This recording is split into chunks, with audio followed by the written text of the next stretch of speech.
Hey guys, so I am filming on my floor today. This is kind of a weird setup, but it's working best lighting-wise to film in my office here, so this is how I'm gonna do it today. Hopefully this is the mat that's on my floor, so I'm hoping that's not too ugly of a background. And I forgot to grab some wipes, so I have to go do that. This is gonna be my video for the Melt Cosmetics Gemini palette. I have 3 of their like stack eyeshadows, which come in like 4 colors to a stack, but they've never had an actual palette before. So I was excited for this because it's all like greenish and earth tone colors. Palette itself is really pretty. It's long and super thin. Kind of reminds me of like the Serpentina palette from Kat Von D, but it's not as thick as that one. So it's very slim, and it's got some like brown roses on it on the front and the back. The packaging that it came in, actually, the box has like all pictures of the owners of Melt Cosmetics. It's just all pictures of them, which I thought that was kind of odd, but I guess, I don't know, I guess it makes sense.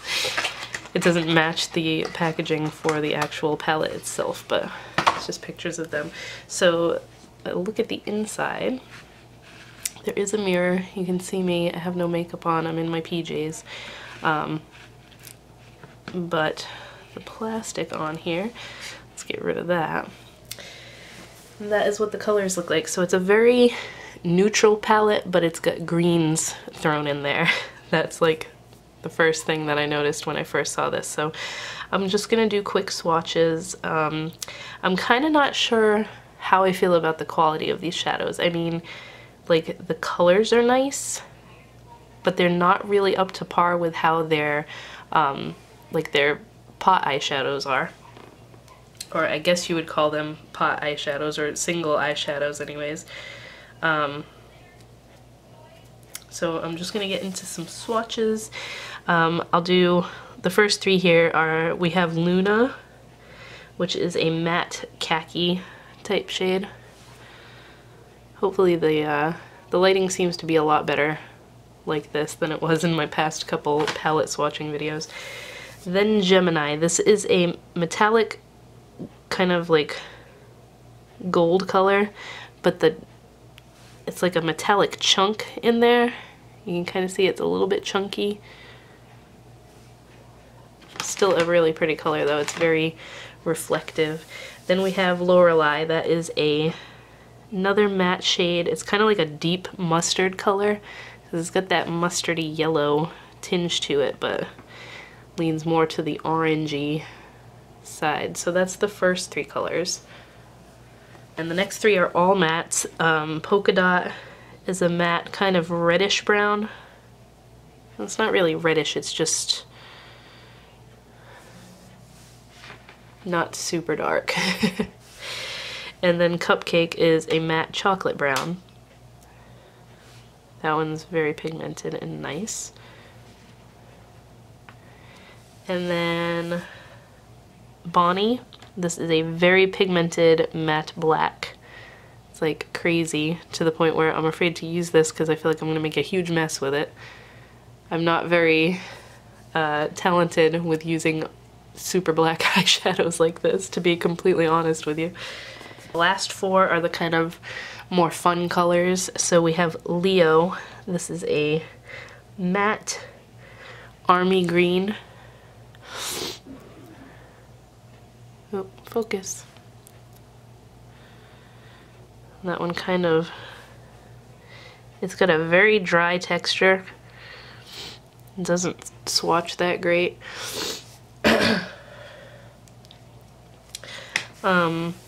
Goals is a metallic olive green. That one's very, very pretty, super reflective. That's probably my favorite color in this palette. Then we have Fire OG. That is a matte olive. This one feels really dry to the touch, but it's definitely more pigmented than this Leo shade. A little bit crumbly, Kind of have to rub it in to get a good swatch. And the last shade is, I never know how to say this word. I think it's pronounced Mochi, but this is a matte mustard. This one doesn't feel as dry as the other matte shades. Kind of needs two passes for a swatch. So those are all the colors. It is a bummer that a lot of the matte shades feel so dry, but they perform pretty well on the eye, so it's not terrible. Kind of reminds me of like how the Venus XL palette had a lot of really dry matte shades, but they performed on the eyes really well. So it's not a total deal breaker that they're dry to the touch like that, but definitely love this Goals color the most. This Gemini one is really pretty, but it's got that chunk, like the glitter fallout. But yeah, it's a really nice palette, not like a definite you must go buy this one, for me anyway, but I really wanted to try their first actual eyeshadow palette that they put out, because I usually like Milk Cosmetics a lot. I'm not a fan of their like original matte lipsticks because I always found those to be super dry and like hard to apply and everything because they weren't nice and creamy like a lot of matte lipsticks are, but all their other stuff I've pretty much enjoyed. So that's my little swatch video. I hope you guys enjoyed, and I will talk to you next time.